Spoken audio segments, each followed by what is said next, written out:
Jamal Thompson stared at the permission slip for the museum field trip, his hands trembling as Ms. Randall's sharp voice cut through the classroom.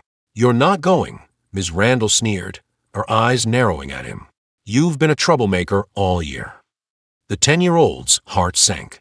He'd been looking forward to the historical museum trip for weeks, eagerly anticipating the exhibits on civil rights and local black history.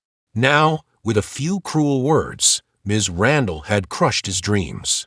"But Ms. Randall, I haven't done anything wrong," Jamal protested, his voice barely above a whisper. Ms. Randall's lips curled into a tight smile. "Oh, really? What about disrupting class last week? Or talking back yesterday?" Jamal's brow furrowed. He couldn't recall any of these incidents. The confusion on his face only seemed to fuel Ms. Randall's anger. "Don't give me that look, young man. You know exactly what you've done. Now, hand over that slip. You won't be needing it." With trembling fingers, Jamal surrendered the permission slip. As Ms. Randall snatched it away, he caught sight of his classmates. Some averted their eyes, while others looked on with a mix of pity and fear. The rest of the school day passed in a blur. Jamal's mind raced, trying to make sense of Ms. Randall's accusations. He'd always been a good student, eager to learn and participate. Why was she singling him out? As the final bell rang, Jamal rushed out of the classroom, desperate to escape Ms. Randall's piercing gaze. He found a quiet corner in the schoolyard and pulled out his cell phone, dialing his mother's number with shaky hands. Tina Thompson's voice was warm and comforting. "Hey, baby, how was school?" Jamal's lower lip quivered as he recounted the day's events. "Mom, Ms. Randall won't let me go on the field trip. She says I've been bad, but I haven't done anything wrong. I swear." Tina's heart clenched at the pain in her son's voice. This wasn't the first time Jamal had mentioned unfair treatment from Ms. Randall. A familiar anger bubbled up inside her, but she kept her voice steady. "I believe you, Jamal. Don't worry. I'll sort this out. You just focus on your homework, okay?" After hanging up, Tina's mind raced. She heard whispers from other parents about Ms. Randall's treatment of minority students, but this was the first time it had directly affected Jamal. She knew she couldn't let this slide. Tina's fingers hovered over her phone contacts, landing on a name she hadn't called in years. Judge Marcus Hill, her father. Despite their strained relationship, she knew he was the one person who could help navigate this situation. The phone rang twice before a deep, authoritative voice answered. "Tina, is everything all right?" Tina swallowed hard, pushing aside old tensions. "Dad, I need your help. It's about Jamal." As Tina explained the situation, Judge Hill's voice grew stern. "This isn't right, Tina. We need to look into this further. Have you spoken with other parents?" Tina nodded, even though her father couldn't see her. "I've heard rumors, but nothing concrete. I'll start making some calls." Over the next few days, Tina reached out to other parents in Jamal's class. At first, many were hesitant to speak, but as Tina shared her own experience, stories began to pour out. Lisa, mother of Jamal's classmate Marcus, confided, "Ms. Randall always seems to pick on the black and Latino kids. She'll praise the white students for the same things she criticizes ours for." Another parent, Maria, added, "My daughter overheard Ms. Randall telling another teacher that minority students were less motivated." Can you believe that? Armed with these testimonies, Tina requested a meeting with Ms. Randall. As she walked into the classroom after school hours, the tension was palpable. Ms. Randall's smile was cold and professional. "Mrs. Thompson, how can I help you?" Tina took a deep breath, centering herself. "I'd like an explanation for why Jamal is being excluded from the field trip. He says he hasn't done anything wrong." Ms. Randall's eyes narrowed. "Jamal has been disruptive in class. He talks back and doesn't follow instructions. I can't reward that behavior with a field trip. Can you give me specific examples?" Tina pressed. Ms. Randall fumbled, her composure slipping. "Well, just last week, he interrupted the lesson. And yesterday, he was talking during quiet reading time." Tina leaned forward, her voice low and controlled. "Ms. Randall, those sound like normal behaviors for a 10-year-old. Are you telling me no other students do these things?" A flicker of unease crossed Ms. Randall's face. Mrs. Thompson, I assure you, I treat all my students equally. If you have concerns, perhaps you should speak with Principal Dawson. Tina stood, her eyes never leaving Ms. Randall's face. Oh, I intend to. And if this isn't resolved, I'll be taking it higher. Much higher. As Tina left the classroom, her phone buzzed. It was her father. Tina, I've been doing some digging. Judge Hill's voice was grave. This isn't the first time complaints have been raised against Ms. Randall. There's a pattern here, and it goes deeper than we thought. Tina's breath caught in her throat. What do you mean? I've found records of multiple complaints against Ms. Randall over the years, all involving unfair treatment of minority students. But here's the kicker. They were all quietly dismissed by the administration. Tina's mind raced. So, Principal Dawson knows about this? It looks that way, Judge Hill confirmed. We're not just dealing with one biased teacher, Tina. This could be a systemic issue within the school.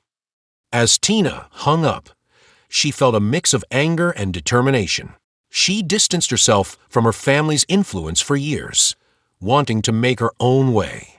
But now, for Jamal's sake, she knew it was time to step back into that world. The next morning, Tina marched into Principal Dawson's office, her father's revelations fueling her resolve. Principal Dawson, a balding man with a nervous smile, greeted her. Mrs. Thompson, what can I do for you? Tina cut straight to the chase. I want to know why complaints against Ms. Randall have been ignored for years. The color drained from Principal Dawson's face. I'm not sure what you're referring to. Don't play dumb with me. Tina's voice was steel. My son is being discriminated against, and I have reason to believe it's not an isolated incident. I want answers, and I want them now. Principal Dawson's eyes darted around the room, avoiding Tina's gaze. Mrs. Thompson, these are serious accusations. We take all complaints seriously, but without concrete evidence. Tina leaned forward, her voice low. Oh, I have evidence. And if you don't address this immediately, I'll be taking it to the school board. My father, Judge Hill, is very interested in this case.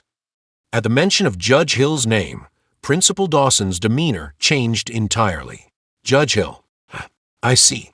Well, of course, we'll launch a full investigation immediately. We take these matters very seriously, Mrs. Thompson. As Tina left the office, she felt a small sense of victory. But she knew this was just the beginning. The field trip was only days away, and time was running out for Jamal. That evening, as Tina helped Jamal with his homework, she noticed the sadness in his eyes. Mom, why does Ms. Randall hate me? Jamal asked, his voice small. Tina's heart broke. She pulled her son into a tight hug. She doesn't hate you, baby. Some people they have darkness in their hearts. But we're going to fight this, okay? You've done nothing wrong.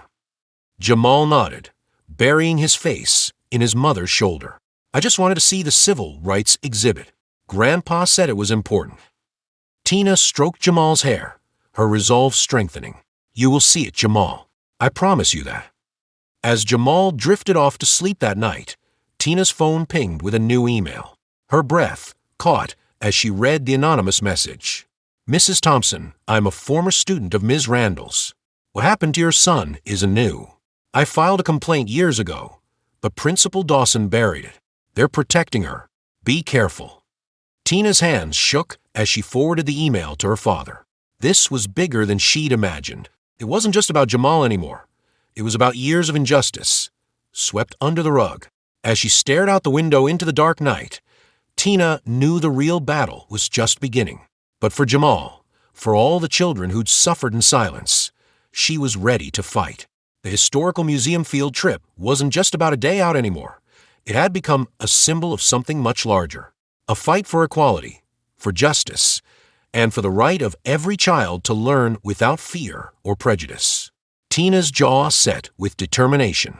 Tomorrow, she'd confront Principal Dawson again, and this time, she wouldn't leave without answers. The truth would come to light, no matter how deep it was buried. For Jamal, and for every child who'd ever felt the sting of injustice in a place that should have nurtured them, Tina was ready to tear down the walls of silence and complacency. As she closed her eyes that night, Tina whispered a promise to herself and to Jamal. We will not be silenced. We will not be ignored. And we will not give up. The clock ticked relentlessly as Tina Thompson paced her living room, the weight of injustice pressing down on her shoulders.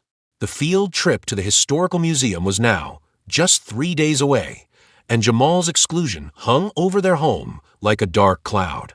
Jamal sat at the kitchen table, half-heartedly pushing cereal around his bowl.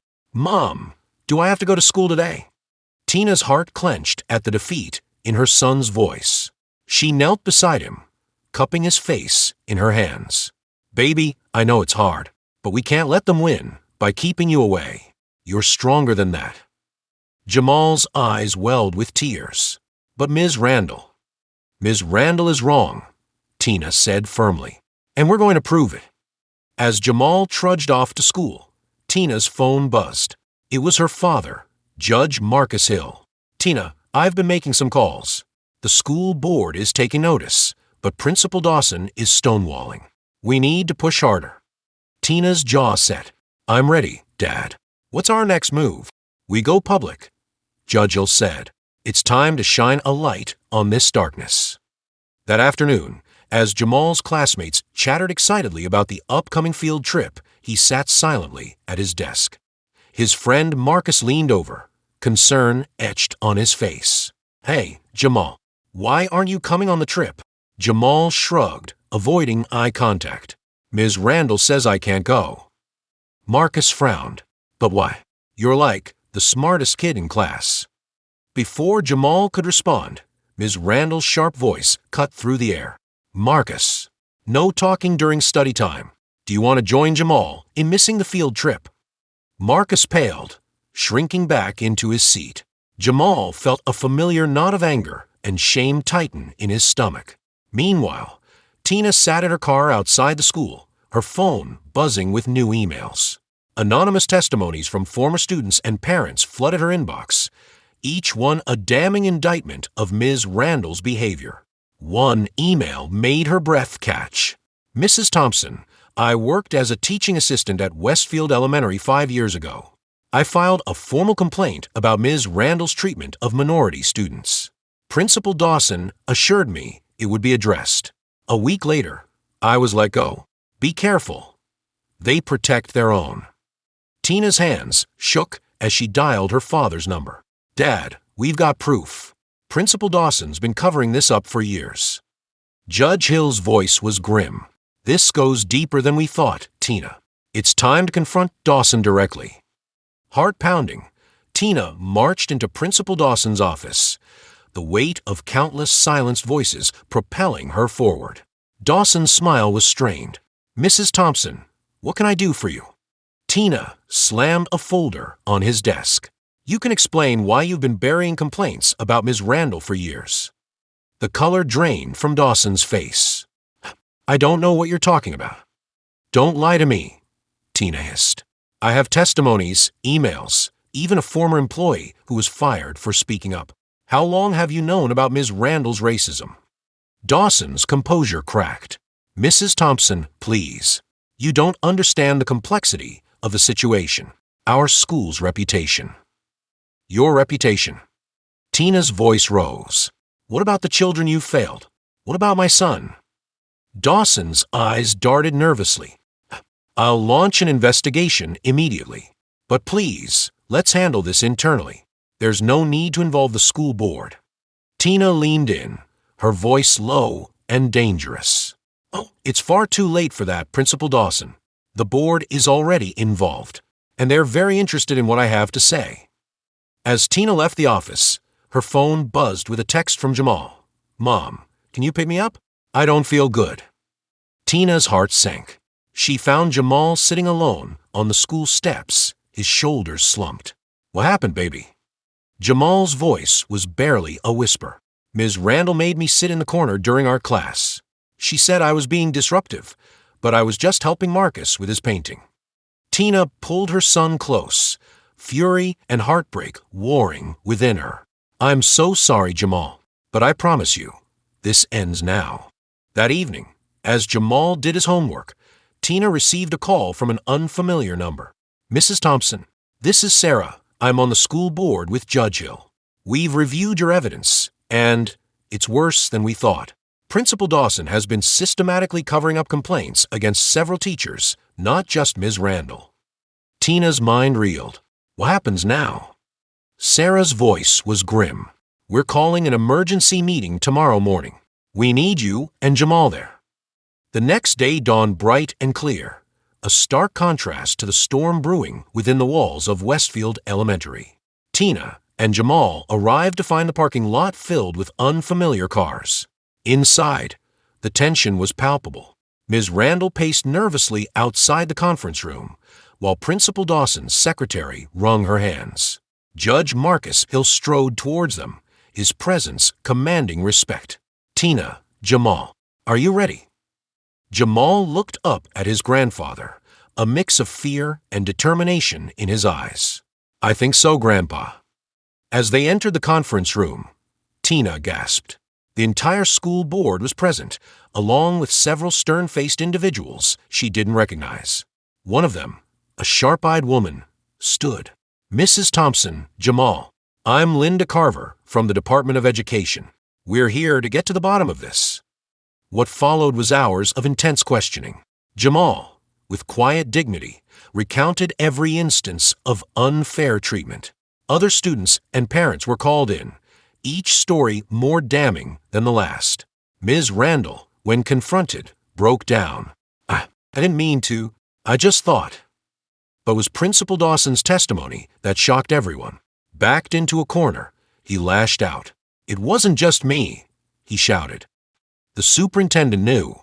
The whole district has been sweeping these complaints under the rug for years. A collective gasp filled the room.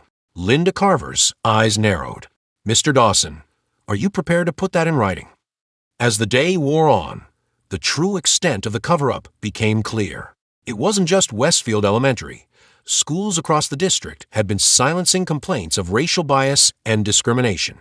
By late afternoon, decisions were made. Ms. Randall was suspended pending further investigation. Principal Dawson was placed on administrative leave. And perhaps most importantly, a full district-wide audit was ordered. As they left the school, exhausted but vindicated, Jamal tugged on Tina's sleeve. "Mom, does this mean I can go on the field trip?" Tina smiled, tears in her eyes. "Yes, baby, you can go." But the story wasn't over. That evening, as Tina and Jamal sat with Judge Hill in their living room, the phone rang. It was Sarah from the school board. "Mrs. Thompson, you need to turn on the news. Now." They flipped on the TV to see Linda Carver addressing a sea of reporters. "Today, we uncovered a systemic failure in our school district. But thanks to the courage of one family, we have a chance to make real change." The camera panned to a photo of Jamal, his bright smile filling the screen. Jamal's eyes widened. "Mom, is that me?" Tina pulled her son close, a mix of pride and apprehension filling her heart. "Yes, baby, that's you. You started something big." Judge Hill's voice was solemn. "Jamal, what you've done is incredibly brave. But remember, with great change comes great responsibility." As they watched the news unfold, detailing the years of covered-up complaints and the promise of sweeping reforms, Tina realized their fight was far from over. They had opened a door, but walking through it would require even more courage. Jamal, sensing the weight of the moment, looked up at his mother and grandfather. "What do we do now?" Tina squeezed his hand. "We keep fighting, baby, for you, and for every child who deserves a fair chance." Judge Hill nodded, a fierce pride in his eyes. "And we make sure this story isn't just a moment, but a movement." As the night deepened, Tina knew that tomorrow would bring new challenges. The district would push back, trying to minimize the scandal. Some would call them troublemakers, accuse them of overreacting.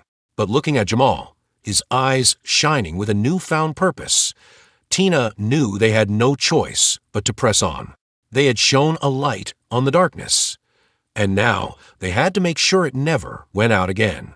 The historical museum field trip, once a simple day out, had become a symbol of something much larger. It was no longer just about Jamal seeing an exhibit.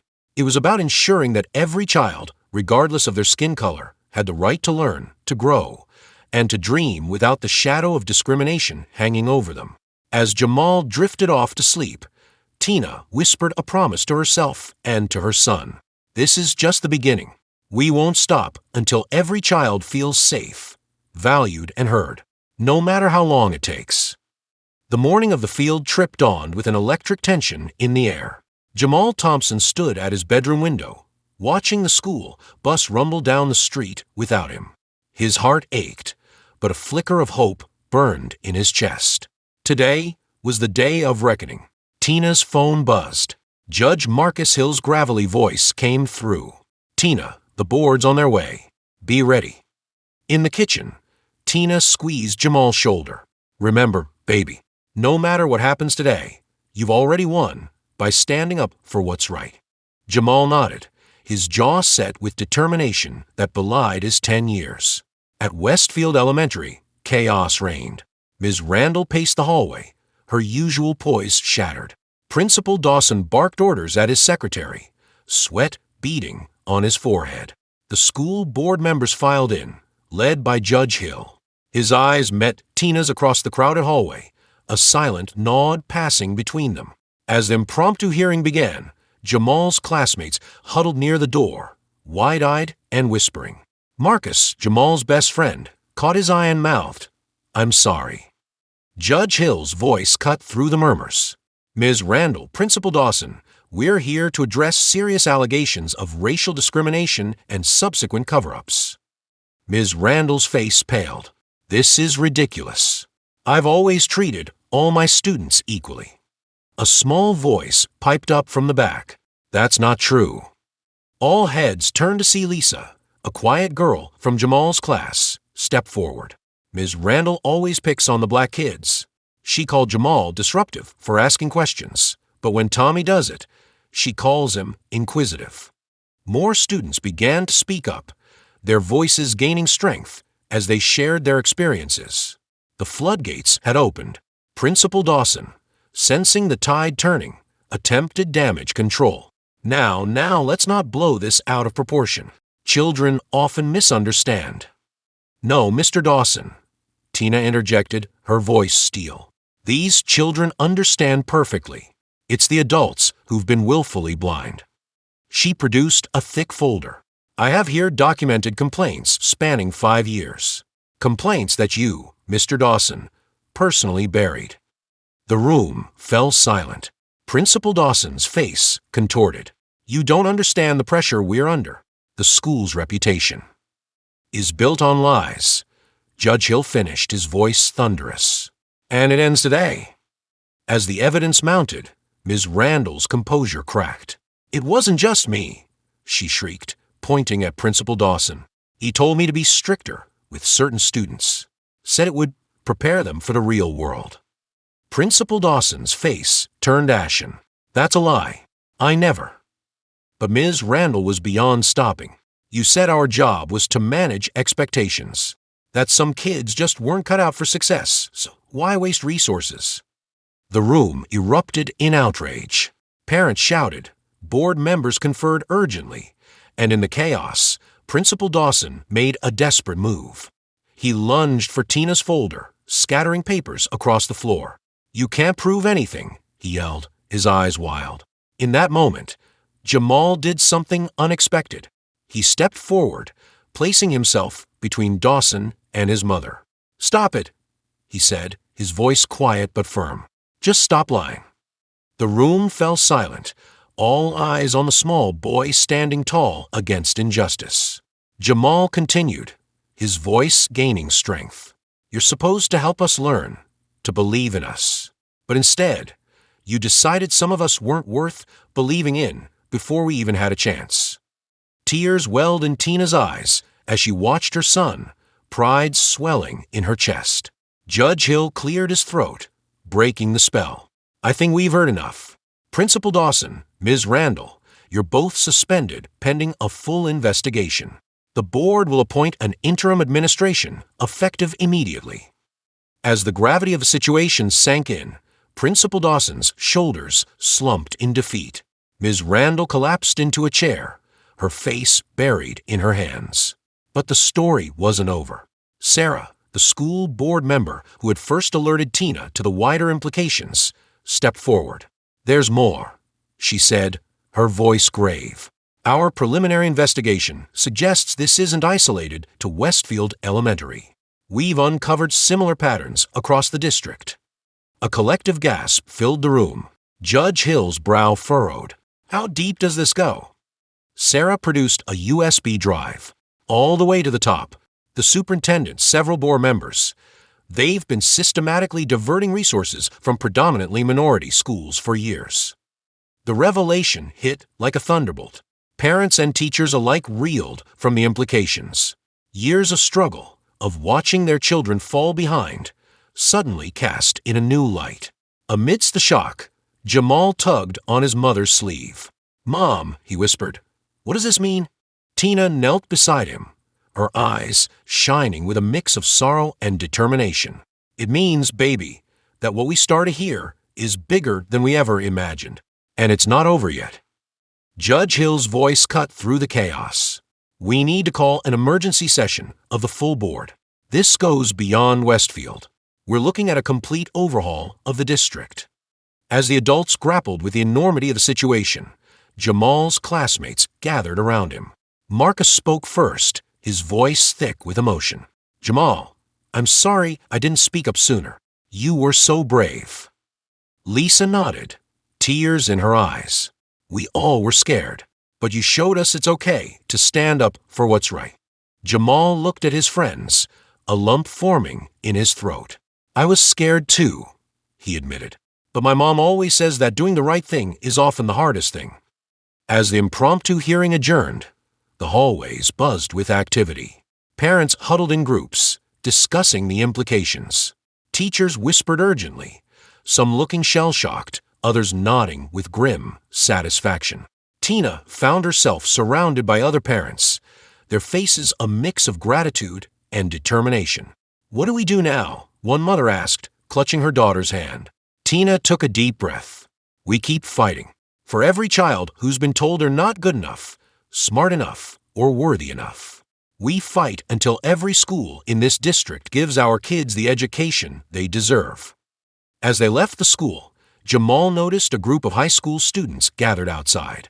Their signs read "Black Excellence Matters" and "Education is a right, not a privilege." One of the students, a tall girl with braids, approached Jamal. "We heard what you did in there, little man. You're a hero." Jamal blushed, but stood a little taller. "I just did what was right." The girl smiled. "That's what heroes do. And now, we're here to make sure this doesn't get swept under the rug again." As they drove home, Jamal was uncharacteristically quiet. Tina glanced at him in the rear-view mirror. "What's on your mind, baby?" Jamal's brow furrowed. "Mom, why did it take so long for anyone to listen? Why didn't the other grown-ups do something before?" Tina sighed, searching for the right words. "Sometimes, baby, people are afraid to rock the boat. They think staying quiet is easier than speaking up. But that's how injustice grows." "Like weeds in a garden?" Jamal asked. Tina smiled. "Exactly like that. And just like weeds, we have to pull injustice out by the roots, or it'll keep coming back." That evening, as news of the district-wide scandal broke, Tina's phone rang incessantly. Reporters, other parents, even old friends she hadn't spoken to in years reached out, all wanting to know more. Judge Hill arrived, his face etched with lines of worry and determination. "Tina, Jamal, I hope you understand what you've started. This isn't going to be easy. There will be pushback, attempts to discredit you, to make this go away." Jamal looked up at his grandfather, his young face serious. "But we can't let it go away, can we? Not when so many kids are counting on us." Judge Hill's eyes misted over. He knelt down, placing a hand on Jamal's shoulder. "No, we can't. And I've never been prouder of you both." As night fell, Tina tucked Jamal into bed. "Mom," he whispered, "do you think I'll still get to go on the field trip?" Tina kissed his forehead. "I don't know, baby, but I promise you, one way or another, you'll see that civil rights exhibit. And when you do, you'll understand that you're part of that history now. You're carrying on a fight that started long before you were born. Jamal nodded, his eyes heavy with sleep. And we'll keep fighting, right? Until everyone gets a fair chance. Tina's throat tightened with emotion. That's right, baby. We'll keep fighting. Because that's what heroes do. As Jamal drifted off to sleep, Tina stood at his bedroom window, looking out at the quiet street. Tomorrow would bring new challenges, new battles. But tonight, she allowed herself a moment of pride. Her son, her brave, beautiful boy, had lit a spark. And that spark was about to become a blaze of change, illuminating the shadows of injustice that had lurked in their community for far too long. The fight was far from over, but for the first time in years, hope burned bright in Tina's heart. Change was coming, and it started with one boy's courage to stand up and say, "This isn't right." The morning of the rescheduled field tripped on bright and clear, a stark contrast to the storm of emotions swirling within Jamal Thompson. He stood at the bus stop, permission slip clutched tightly in his hand, a mix of excitement and apprehension etched on his young face. Tina squeezed his shoulder. "You ready, baby?" Jamal nodded, his jaw set with determination.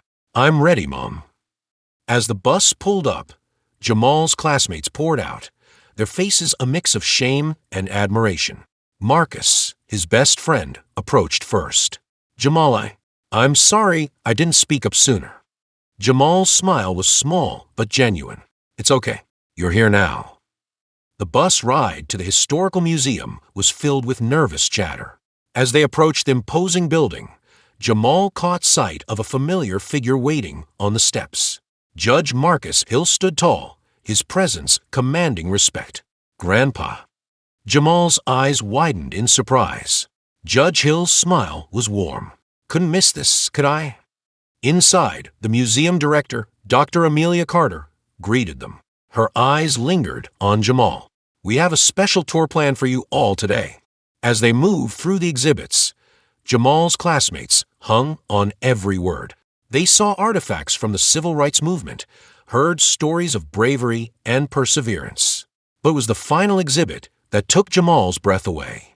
"This," Dr. Carter announced, "is our newest addition, the Marcus Hill Collection." Jamal's head snapped towards his grandfather, who stood quietly at the back of the group.